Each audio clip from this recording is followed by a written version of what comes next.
Assalamualaikum warahmatullahi wabarakatuh.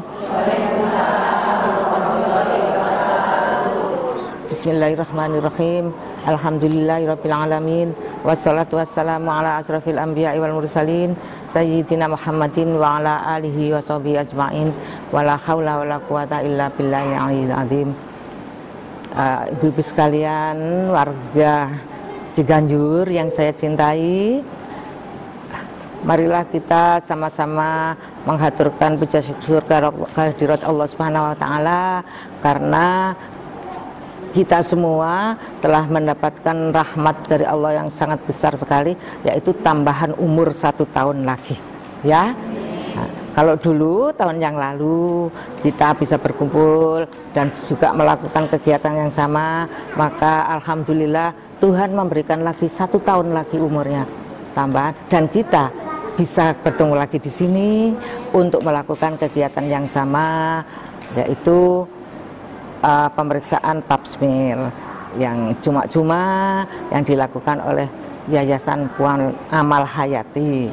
Ya, dulu juga dilakukan oleh Yayasan Puan Amal Hayati, sekarang juga dilakukan oleh Yayasan Puan Amal Hayati. Kemudian tidak lupa salawat dan salam marilah kita aturkan kepada junjungan kita Nabi besar Muhammad Sallallahu Alaihi Wasallam. Ibu-ibu, kenapa saya atau Puan Amal Hayati memilih kegiatan program ini buat kaum perempuan? Karena yang berisiko, sangat berisiko untuk menderita penyakit serviks itu hanya perempuan. Nggak ada laki-laki yang harus periksa pap smear, itu nggak ada. Kok ketawa ya apa enggak? Masa suaminya harus pap smear? Jadi memang pap smear itu khusus buat perempuan. Ini penyakit perempuan, dan ini sangat berisiko sekali, terutama buat ibu-ibu muda. Tapi bukan berarti kalau yang sudah tua tidak akan terkena penyakit serviks loh ya ibu-ibu ya. Semua perempuan walaupun dia sudah tua, sudah menopause. Ngerti menopause kan Bu? Apa menopause?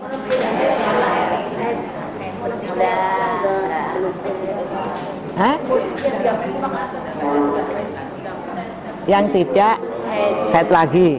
Di sini ada nggak yang tidak haid lagi? Oh sudah, Pok. Ada ya? Ada. Oh ya.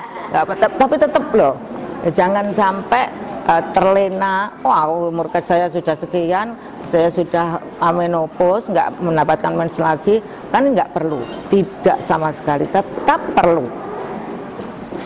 perlu menjaga itu, karena banyak yang kena itu setelah menopause itu banyak. Jadi memang tetap perlu, walaupun yang untuk melakukan pemeriksaan itu ada syarat-syaratnya. Kan ibu-ibu sudah tahu kan? Iya. Apa ibu-ibu? Ayo. Syaratnya apa?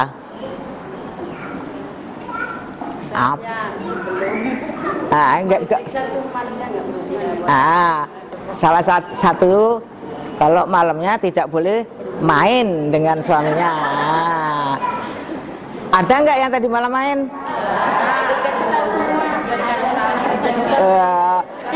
Ya siapa sekalipun sudah dikasih tahu, kalau suaminya minta terpaksa gimana? Ada nggak tadi malam? Oh, absen dulu ya. Nanti malam boleh. Apa didobeli juga boleh. Jadi satu, kalau tadi malam main. Kalau keduanya kalau sedang ya haid juga tidak bisa diperiksa. Jadi memang itulah kendalanya untuk bisa diperiksa. Jadi itu persyaratannya, bukan kendala, persyaratannya untuk tidak diperiksa dan diperiksa. Kalau memang ada yang seperti itu, maka kami juga akan mengadakan 2 kali gitu. Tetapi alhamdulillah Bu Rini sudah memilihin orang-orang yang hari ini bebas lewat jalan tol semuanya. Jadi bisa semuanya diperiksa pada hari ini semua gitu.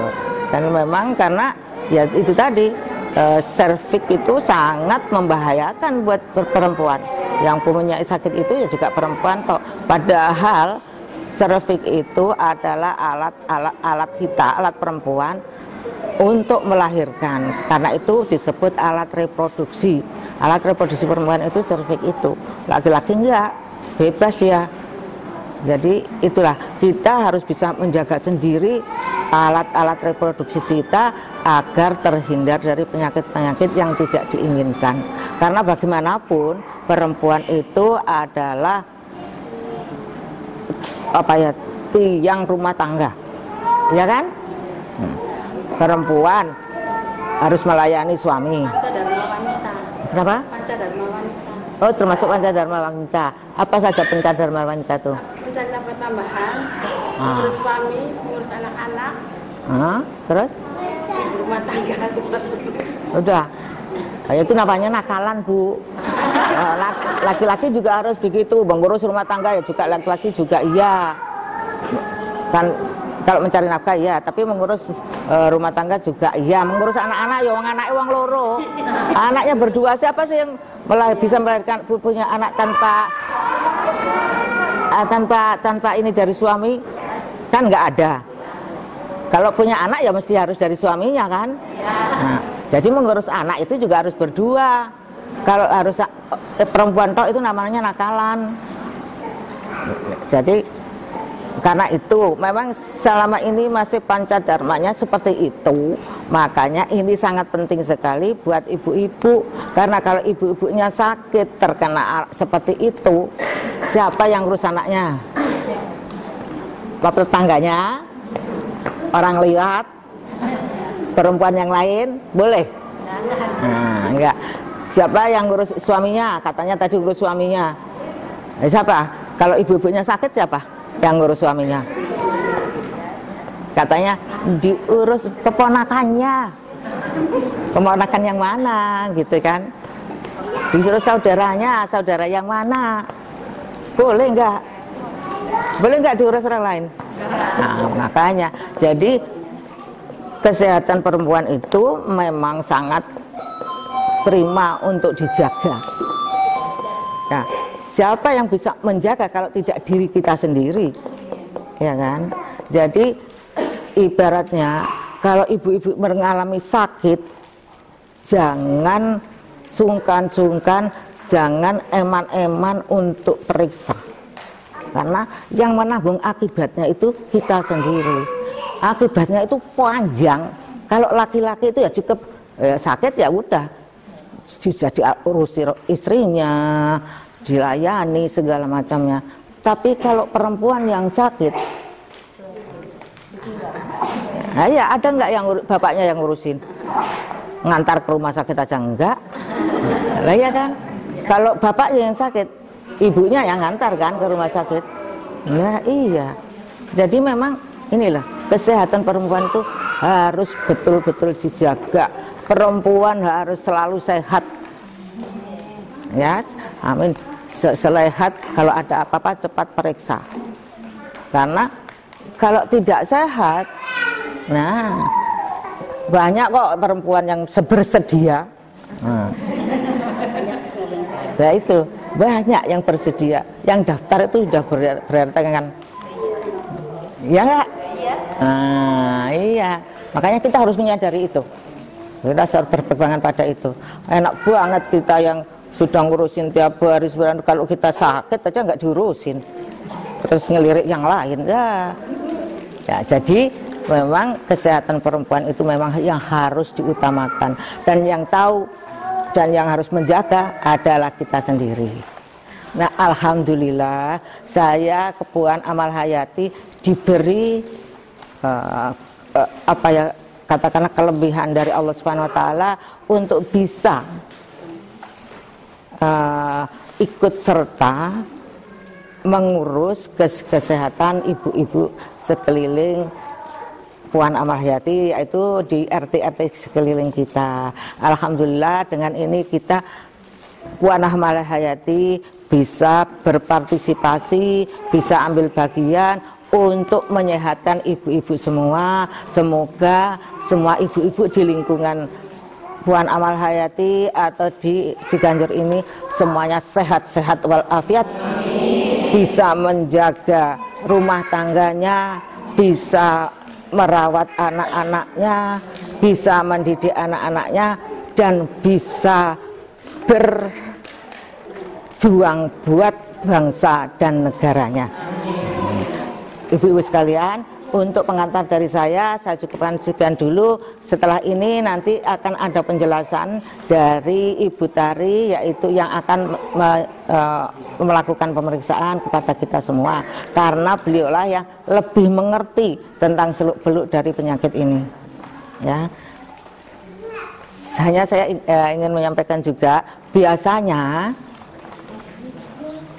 acara ini selalu dikaitkan dengan ulang tahun. Nah, walaupun ulang tahunnya sudah kelewat, dan saya itu ulang tahun, kalau sudah naik umurnya, besoknya turun lagi Bu umurnya. Jadi naik, turun lagi. Kalau kemarin sudah 25, sekarang menjadi 24 lagi. Umurnya itu naik turun, naik turun. Mau naik terus nggak mau. Itu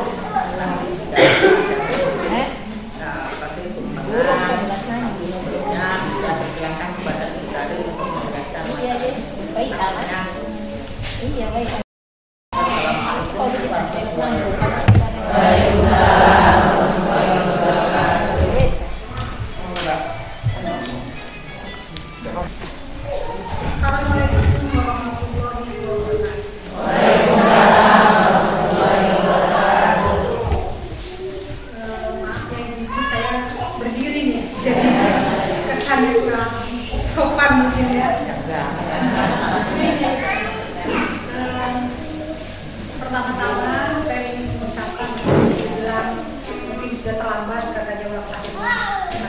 Secara pribadi saya ingin selamat ulang tahun buat Ibu. Semoga Ibu selalu diberikan kesehatan. Amin. Konsisten kepada kaum perempuan serta peduli kesehatan maupun masalah-masalah sosial lainnya.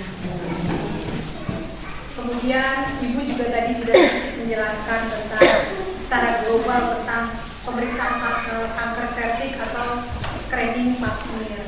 Mungkin saya hanya sedikit tambahan poin-poin melengkapi dari penjelasan Ibu ya. Siapa sih perempuan usia berapa yang harus melakukan screening pap smear sendiri?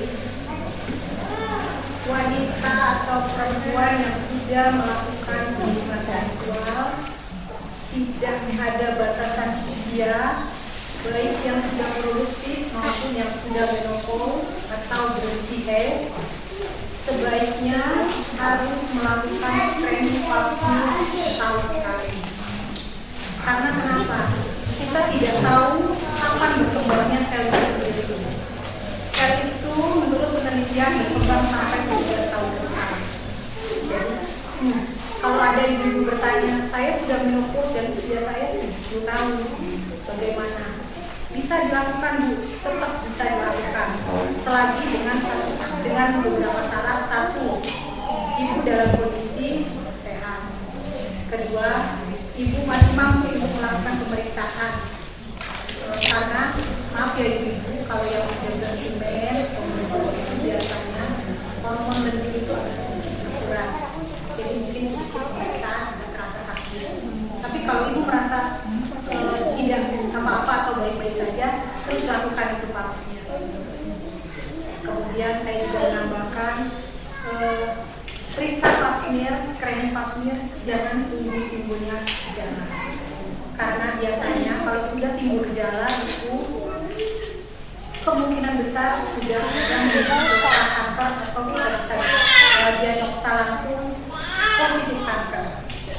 Bagaimana sih timbul gejala atau tanda-tandanya muncul satu keputihan yang berlebih dari yang biasa.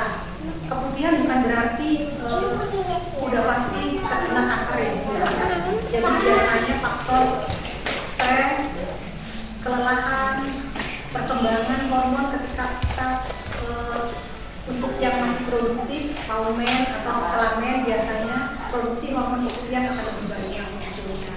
Jadi jangan berarti ibu berpikiran, waduh, apa saya terkena kanker ya? Sebaiknya lakukan pemeriksaan agar bisa dibuktikan apakah keputihan itu sesuatu yang abnormal atau yang normal untuk masalah keputihan. Kemudian keluar cairan di kemaluan atau kita sebut di vagina kita di luar dari batas normal. Maksudnya bukan urin ya Bu, bukan kencing ya Bu, tapi dari lubang septic.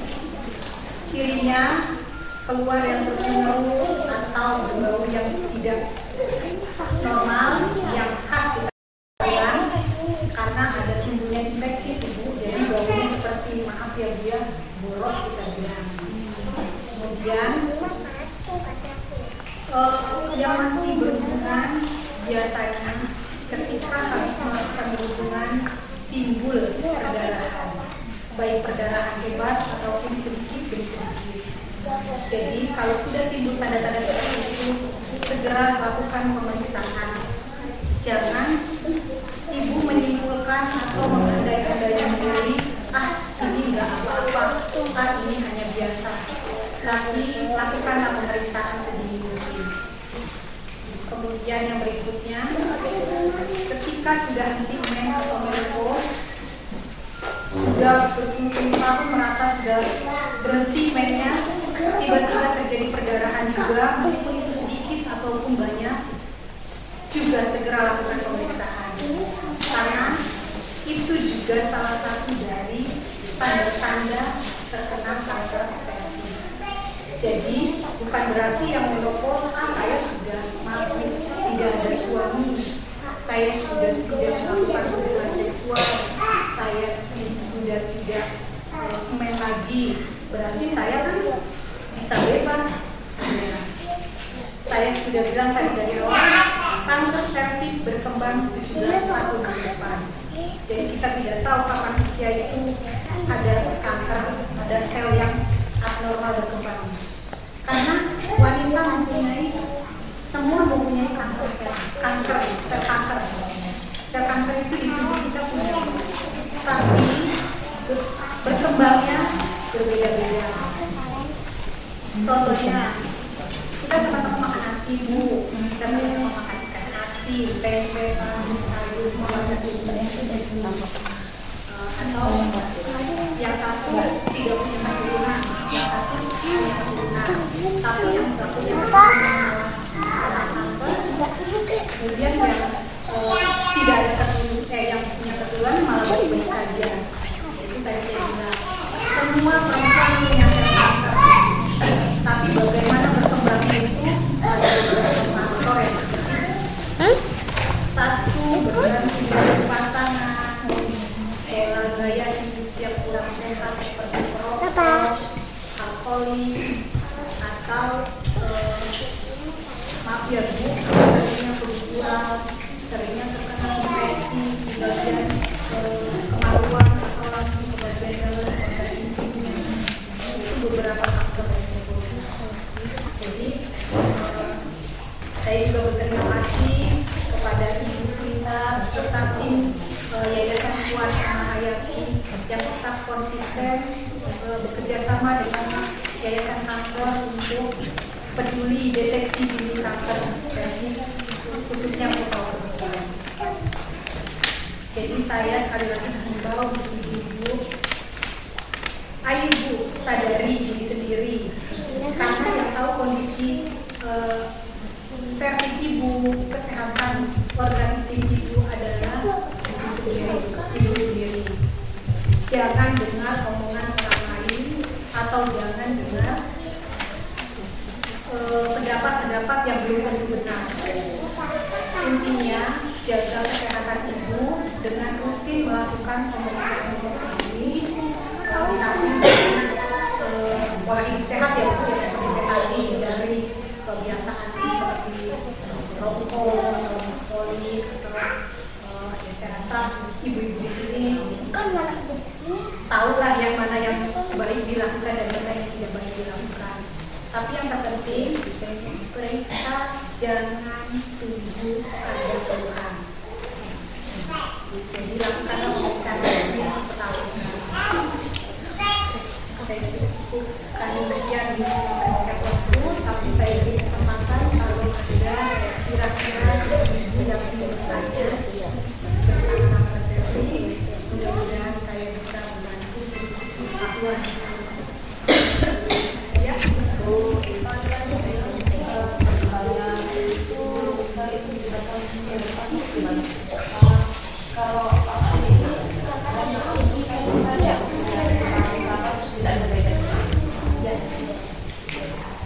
Pasmir ini memang dikhususkan untuk kanker cervix atau kita suka lebih pahamnya mulut rahim atau leher rahim. Jadi bisa ke bagian leher rahim juga karena sampelnya kita ambil dari mulut rahim sampai ke leher rahimnya. Tadi dipertanyakan sampai 17 tahun ke depan. Jadi saya ambil contoh seperti ini. Misalnya ibu sudah menopause, usianya misalnya 55 tahun, ibu baru kena di usia 55 tahun. Kita mundur teratur 17 tahun ke belakang.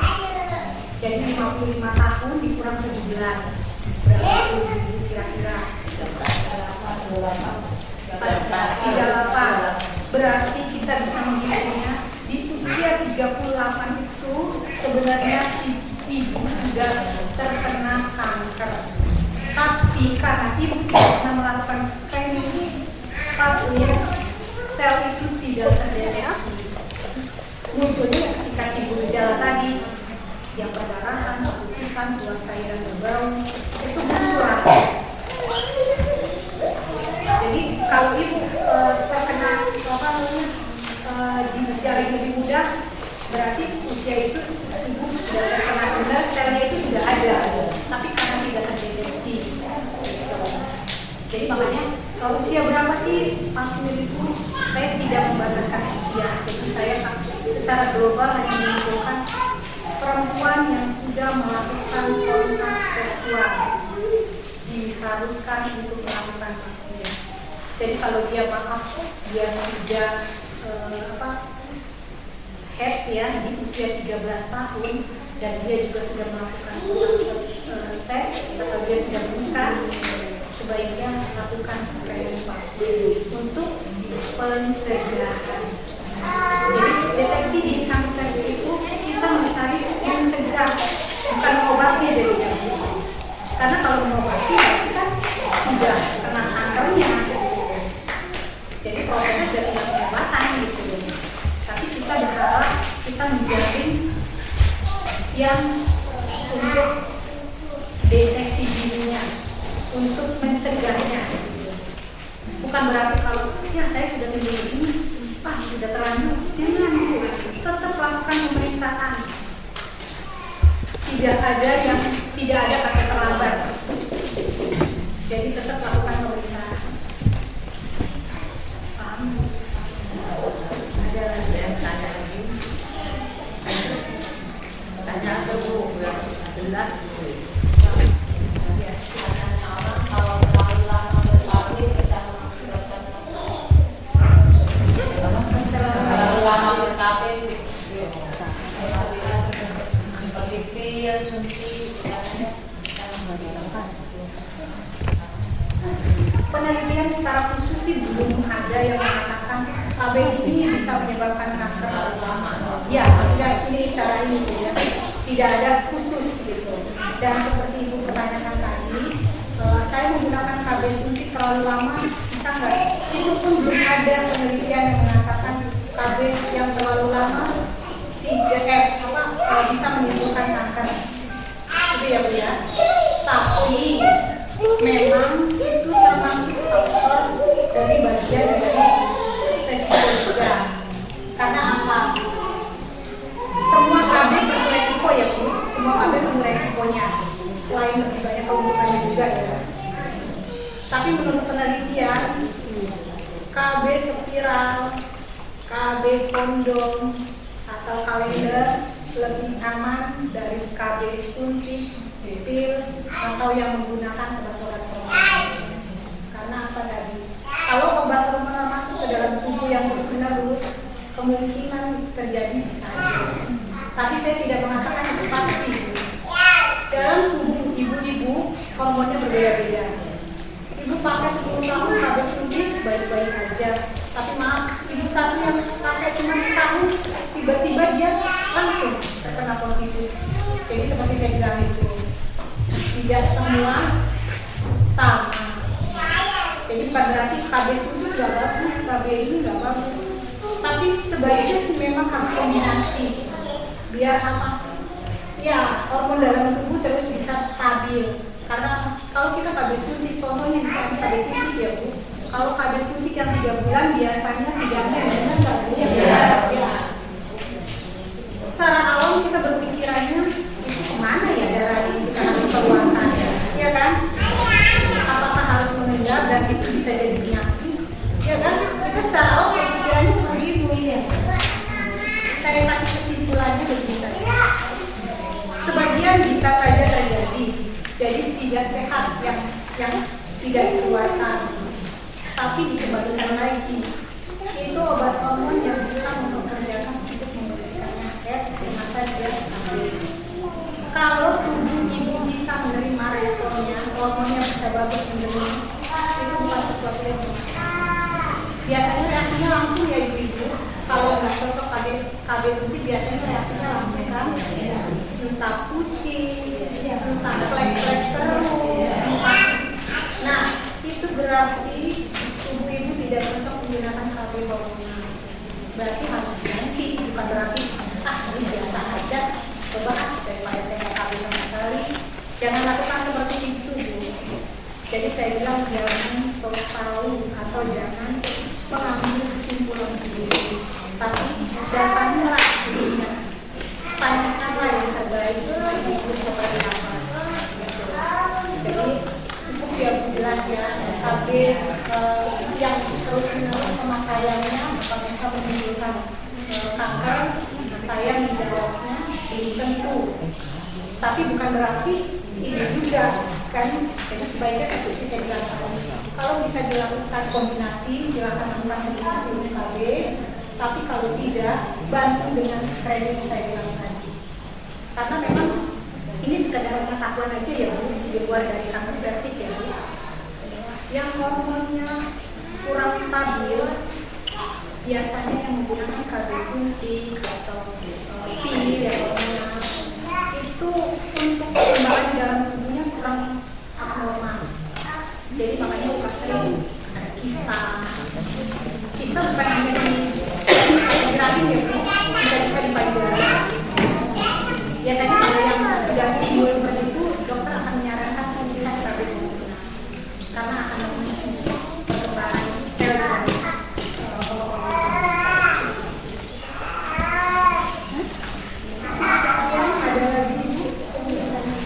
jelas ya. Ya, untuk pengobatan jangan itu secara medis bisa dikombin dengan herbal atau tidak? Untuk pengobatan berdiri aja Bu. Untuk pengobatan bisa dikombin antara medis dengan herbal atau tidak?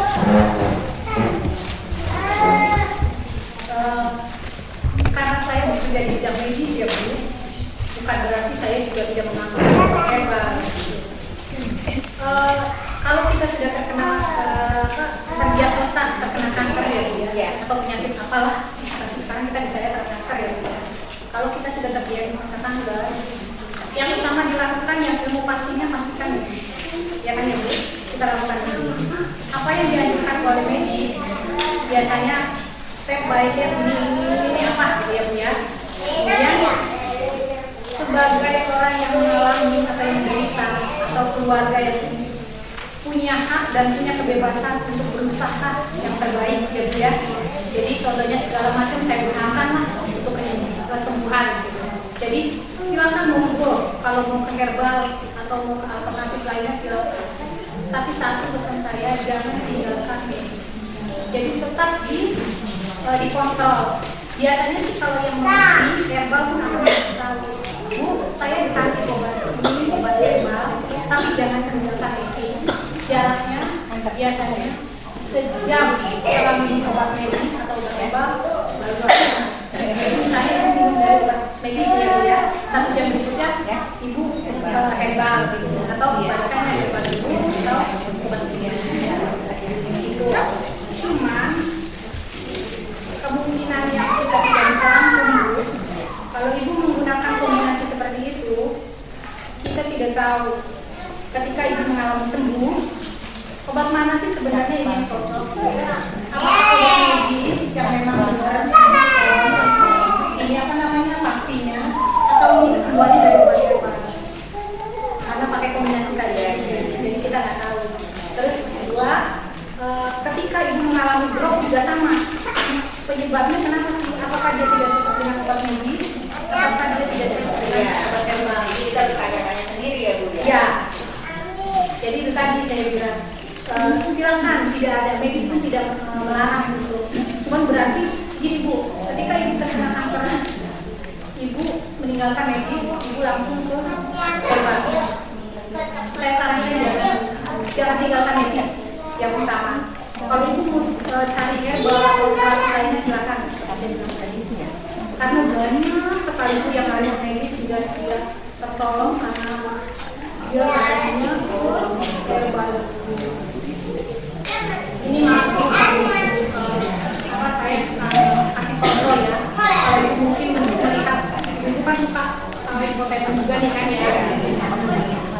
Pernah mendengar pengakuan yang kawan ibu? Seperti itu Bu. Awalnya dia tidak mengakui medis, bukan tidak mengakui sebenarnya, tapi dia takut medis, dia berusaha ada baiknya sih, kita juga apa gimana. Cuman saya pesannya aja, jangan tinggalkan medisnya. Kalau terasa kok kayaknya ini nggak ada perubahan, nggak ada ini, segera masuk ke perubahan. Ya. Apa benar? Kenapa ini? Tabel kognitif kewanitaan dan kita juga bisa menggunakan kanker. Katanya ya Bu, iya. Belum pernah baca artikel. Jadi kan pH-nya maksudnya beda. Ya, jadi gini Bu, sama aja seperti kayak konsumsi. Tidak semua berisiko. Memang sebaiknya gunakanlah sabun khusus untuk wanita ya. Tapi saya juga tidak menganjurkan untuk terus-terusan memakai sabun pembersih ya. Karena apa? Meskipun pH-nya sesuai dengan kita, ada beberapa tidak semua hormon satu ibu dengan ibu yang lain itu sama. Jadi saya bicara keumuman dulu ibu. Kemaluan kita ini juga membutuhkan asam untuk membantu kuman-kuman yang lain. Tapi kalau itu mengganggu, maksudnya ada produksi kayak keputihan yang berlebih sehingga terjadi timbul infeksi dan lain-lain, berarti kan sudah mengganggu rasa nyamanan ibu ya, terus juga dari baunya dan lain-lain. Kita boleh menggunakan itu. Tapi kalau kita dalam kondisi baik-baik aja, jangan dilakukan ya. Sebaiknya jangan lakukan. Sama juga dengan penggunaan ventilator. Ya, ventilator yang baru yang biasa yang tipis itu ya, itu juga sama biasanya kan ada itu. Tapi saya banyak tuh. Iya. Tapi saya banyak tuh kalau nggak pakai itu. Nggak apa-apa pakai. Ada nomor kalau kita jalan. Nah itu tadi saya bilang jangan keseringan Bu. Karena kalau banyak organ kita di dalam ini perlu angin segar lah kita bilang tadi. Kalau gitu apa? Iya, perkembangannya iya. jarang juga. Iya, makanya tadi kayak ibu nih, kalau di rumah atau bekerja, bukan katanya perempuan yang pakai celana tapi itu tadi udah bilang jangan gunakan terus. Kalau pakai yang celana strip banget itu bu, kan berkeringat kan tetap akan dia nggak akan keluar bebas kan, cuman gampang aja masih tambah menggunakan pensilen itu udah ditutup rapat kalau rapat cuma gitu semuanya apa bu? Ya faktor resiko yang terkait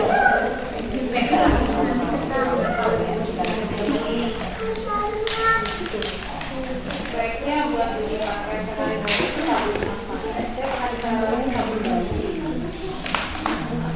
sabun apa aja yang cocok dengan kondisi. Jadi sabun bayi boleh, sabun yang dipakai Lifebuoy boleh kalau selagi tidak ada timbul alergi, tidak timbul keluhan. Katanya kalau saya harus pakai sabun itu kan harganya mahal, kayak Lantasi dan itu. Saya cuma bisa belinya Nyumpo atau Lifebuoy. Gunakan itu. Kalau memang tidak menimbulkan gejala yang membahayakan buat ibu, silakan. Jadi memang sabun kayak Lantasi, Absolut, atau Bolsirin itu memang sesuai dengan pH.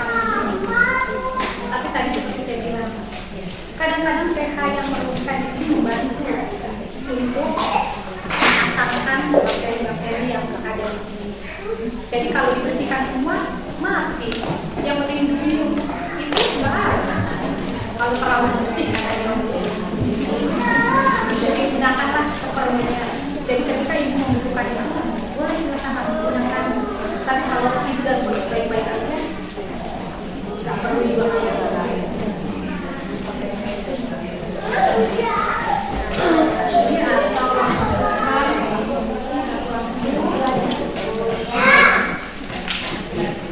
Satu lagi ya Bu ya.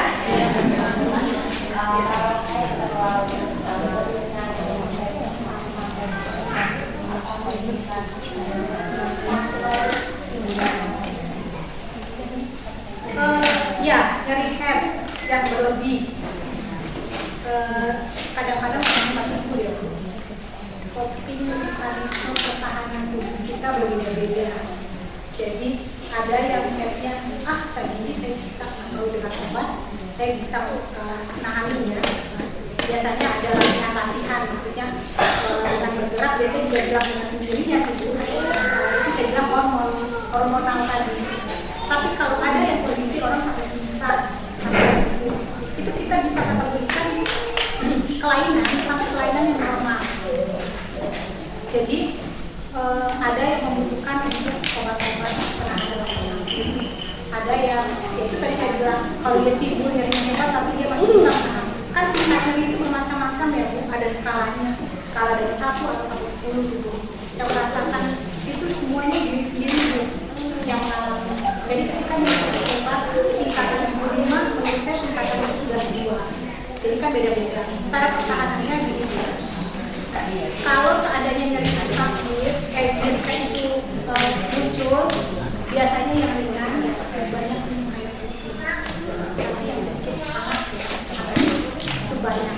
Kemudian lakukan gerakan-gerakan itu apa namanya? Ini ya Bu, maksudnya gerakan bukan yang olahraga berat tapi kayak kaki atau gerakan kita kan suka terdengar senang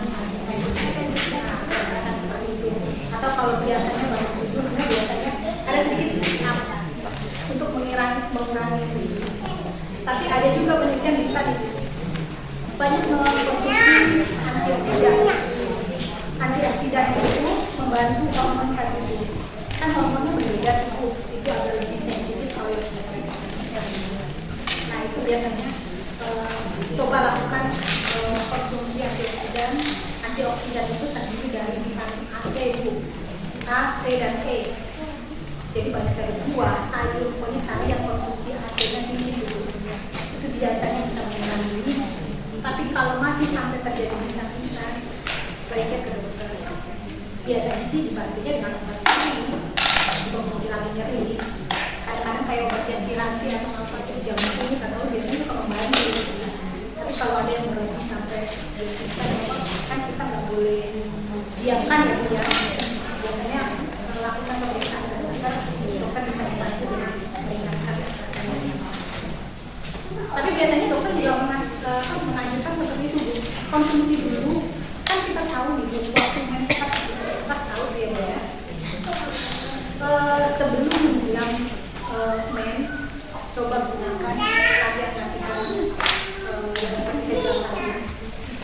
atau tidur pagi biasanya dulu, atau melakukan gerakan-gerakan ringan, konsumsi vitamin A, PP, berdiri, sama banyak minum air putih. Coba itu rutin dilakukan. Biasanya itu sama terapi ke depan dalam panjang. Jadi bukan berarti saya begini kok kemarin bulan kemarin saya masih pingsan ya. Jadi efeknya nggak bisa lagi gitu. Jadi berlahan-lahan. Mungkin dikasih saya skalanya sampai 5, tapi kok sekarang udah turun ya. Itu terus coba aja di rutin. Tapi kalau yang seperti saya bilang tadi, kalau itu sampai tidak bisa melakukan aktivitas atau aktivitas, sebaiknya bisa bantuan dokter atau biar bisa dilakukan ujian obat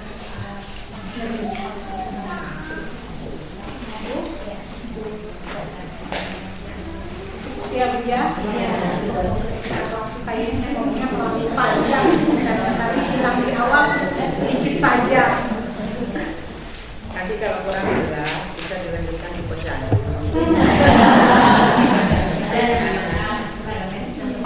Iya.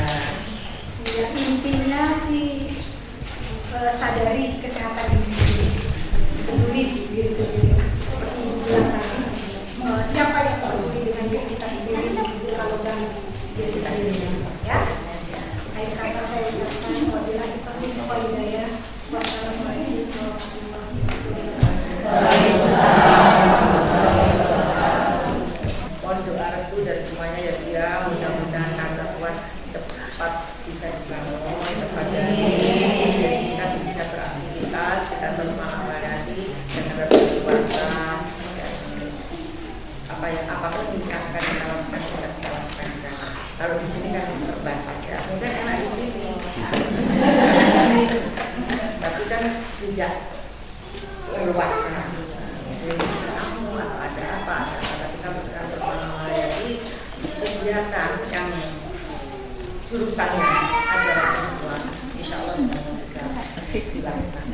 Dan jangan segan kalau mengalami sesuatu persoalan apa-apa, jadi segala rumah tangga, bisa tempat kerja, dengan masyarakat dan sebagainya, tentang bermengalayani untuk minta nasihat atau minta penjelasan apa yang dilakukan.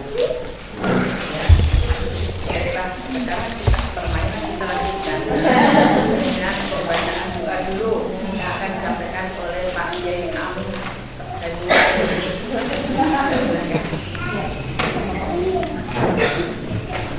Assalamualaikum warahmatullahi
terlaksana.